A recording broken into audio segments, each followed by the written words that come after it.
Author and broadcaster Emma Wolf joining us from home, and the broadcaster Pete Price, who has brought a change of outfit for every hour this morning. I'm absolutely loving it. What have we got this hour, Pete? Who is it? It's just a nice sort of... I tried to find an Easter egg one, but I couldn't. You're so excited about being in the studio. Oh, you've no idea. Best Easter present in the world.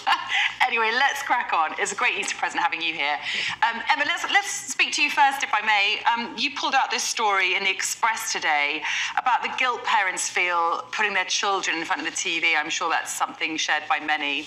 Yeah, well, no surprises here, Sally, but yes, working parents feel very guilty about sticking their kids in front of the television. It's often called the electronic babysitter. But on a more serious note, a survey finds that 2 out of 3 mums and dads do feel really bad that they rely on screens to kind of occupy the children during school breaks, long school breaks, she says in despair, long Easter holidays, long summer breaks especially. Around 71% of 10-year-olds actually say that they depend on electronic entertainment, and obviously as children get older, that only increases. The other thing that parents are admitting in this survey is that they admit to bribing their children with toys and even with sweets, dare we say it.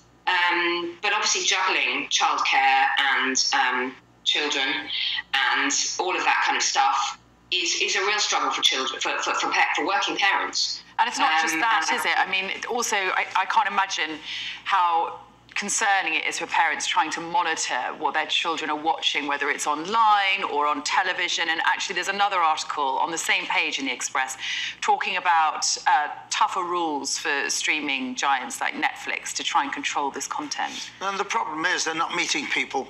That's what's always upset me. Once again, we keep talking about the pandemic, but people children didn't have a normal childhood. And to be stuck in front of a screen and not get out and get fresh air and not mix with people, it's going to affect their social skills when they get older and when they go for job interviews, etc. So it is difficult. The only thing I agree with screens is, on a plane, give your kids as much as you want and let us sleep and have a quiet drink.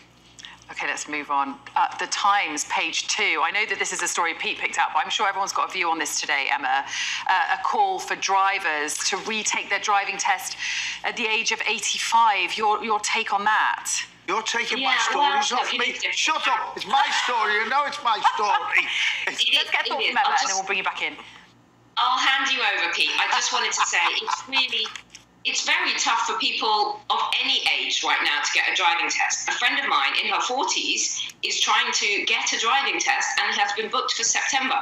So the idea of then having all the 85-year-olds needing to have their tests retaken every few years is really difficult. But I would say your sight and reaction times and things like that do slow down as you get older, and it can be quite hair-raising. If you've ever driven with an elderly relative who really can't see that well and is driving around the streets in potentially a killing machine, it is really, really quite, it's quite a dicey thing. So this is probably good for safety. And also, actually, this article does make the point that the rate of collision for drivers over the age of 86 is 45% higher. Yeah, but they're talking about not doing a driving test like you would be as a new driver. They're talking that older drivers crash when turning right, come down slip roads, you can't do that, and they look over the shoulder. That's when there's problems. But the most dangerous group is 17 to 24. So we need to take a whole bill. But what I love from this article, 510 people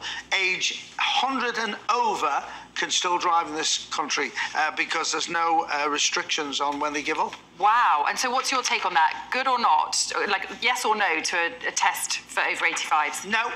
I'm getting near there, so no. Did you drive down, Pete? Yes, we did. And no traffic. Phenomenal. Coming into London, no traffic. Going out, murder. OK, moving on. At the moment. Let's try and squeeze in another story, shall we? Emma, The Sun, nobody puts on glitz like the Brits. What's this about? I'm so glad we got to my feel-good story, Sally. This is the coronation, and we have a coronation minister. I think she doubles as the culture secretary, but anyway, Lucy Fraser, our coronation minister, says nobody does pomp and ceremony and glitz and glamour like the Brits. And we are apparently preparing to throw one of the biggest parties the world has ever seen. The UK is going to turn red, white and blue. Goodness me, help us, God help us. This is an opportunity, she says, for Britain to come together, for us all to celebrate ahead of the coronation. Lots of street parties, thousands of people lining the roads to see Charles and Camilla, going to the Abbey and coming away from the Abbey once they're crowned. And I think, you know, after the couple of years that we've had as a country, as a universe, this is a feel-good thing, and it's a real opportunity to celebrate and to come together. Okay, let's quickly try and squeeze in the Telegraph. I'm fascinated by this story. Tell us about what happened in a Manchester theatre this weekend, wasn't it? It was The Bodyguard, and I saw it in Liverpool first. And there was a little bit of a riot because they're trying to sing louder than the singer. I pay all that money to see her, not you. Shut up. Get on with it. It's ridiculous, and the biggest party is the Eurovision in Liverpool, May the 13th. I'm actually really gutted I didn't get tickets like that. Tickets for that, like most of the country. But tell us about this. Explain to viewers why this became such a big deal in Manchester the other night. It became a big deal because they were actually singing above the act, and they were drunk. It was a hen party. The police were called. It was a mini riot. It was awful. But I was in the theatre recently, and I said to the woman in front of us, on behalf of all of us in the interval, will you undo your sweets now and stop rustling your papers? And the whole audience applauded. Theatre etiquette has gone out of the window. People pay big money to go to the theatre these days. I want to see her singing. And the Tina Turner show, they say, sing at the end, let us sing now. Yeah, it's quite interesting, isn't it? They're seeing apparently a real increase in people singing along at musicals. Pete, Emma, thanks so much. We'll see you again next hour. Thank you for letting me come in. Oh, it's lovely to see you. Thank you. I think we can cross over to the Vatican now. We've got some pictures to show you from the Vatican. They're not live, but they are the latest pictures from Rome this morning.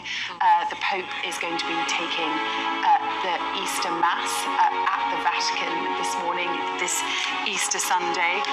Now, of course, he hasn't been well in recent days. He's been in hospital with bronchitis, but he will be taking Easter Mass at the Vatican later this morning, and we'll bring you more on that as we get at those live shots from a very sunny Rome this morning. More at the top of the hour.